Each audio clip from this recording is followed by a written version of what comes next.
ಮಂಗಳವಾರ ಬೆಳಿಗ್ಗೆ ಭಾನುವಾರ ಮುದ್ದು ಬರ್ಡೇನ ಮುಗಿಸ್ಕೊಂಡು ನಾವು ವಾಪಸ್ ಬರಲಿಲ್ಲ. ಸೊ ಅಲ್ಲೇ ಉಳ್ಕೊಂಡು ಸೋಮವಾರ ಸಂಜೆ ಅನ್ನೋ ರೀತಿ ಮನೆಗೆ ಬಂದ್ವಿ. ಎಲ್ಲ ಎಲ್ಲಿಂದನಾದರೂ ಹೋಗಿ ಬಂದರೆ ನಮ್ಮನೇಲಿ ನಾವು ಅಡ್ಜಸ್ಟ್ ಆಗೋದಕ್ಕೇ ತುಂಬ ಟೈಮ್ ತಗೊಳುತ್ತೆ. ಸೊ ನಾನು ಒಂದು ವಾರದಿಂದ ಹೊರಗಡೆನೇ ಇದ್ದೆ, ಮನೇಲಿ ಇರಲಿಲ್ಲ. ಸೊ ಅಲ್ಲೆಲ್ಲ ಬೆಳಗ್ಗೆ ಟೈಮೆಲ್ಲ ಲೇಟಾಗಿ ಎದ್ದೇಳ್ತಿದ್ದೆ. ಸೊ ಹಾಗಾಗಿ ನಮ್ಮ ಮನೆಗೆ ಬಂದಮೇಲೂ ನಿದ್ದೆ ಅದನ್ನೇ ಕೇಳ್ತಾಯಿತ್ತು, ಲೇಟಾಗಿ ಎದ್ದೇಳೋ ಥರ.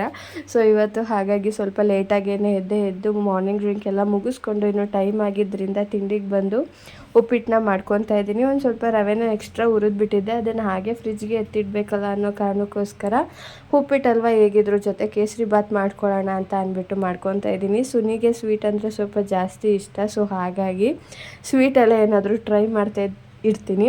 ಸೊ ನಾನು ಕೇಸರಿ ಬಾತ್ ಯಾವಾಗ ಮಾಡೋಕ್ಕೆ ಹೋದರೂ ಏನಾದರೂ ಒಂದು ಎಡವಟ್ಟು ಆಗ್ತಾನೆ ಇರುತ್ತೆ. ಇವತ್ತು ಆ ಥರ ದೊಡ್ಡ ಎಡವಟ್ಟು ಏನೂ ಆಗಲಿಲ್ಲ, ಒಂದು ಸ್ವಲ್ಪ ಗಟ್ಟಿ ಆಯಿತು. ಬಟ್ ಟೇಸ್ಟೆಲ್ಲ ತುಂಬಾ ಚೆನ್ನಾಗಿ ಬಂದಿತ್ತು. ಸುನಿಗೂ ಕೂಡ ತುಂಬಾ ಇಷ್ಟ ಆಯಿತು. ಸೊ ಇದಾಗಿತ್ತು ನನ್ನ ಇವತ್ತಿನ ಒಂದು ಮಿನಿ ವ್ಲಾಗ್. ಇಷ್ಟ ಆದರೆ ಲೈಕ್ ಮಾಡಿ, ಶೇರ್ ಮಾಡಿ, ಕಮೆಂಟ್ ಮಾಡಿ, ಹಾಗೆ ಫಾಲೋ ಮಾಡೋದನ್ನು ಮರಿಬೇಡಿ. Thank you.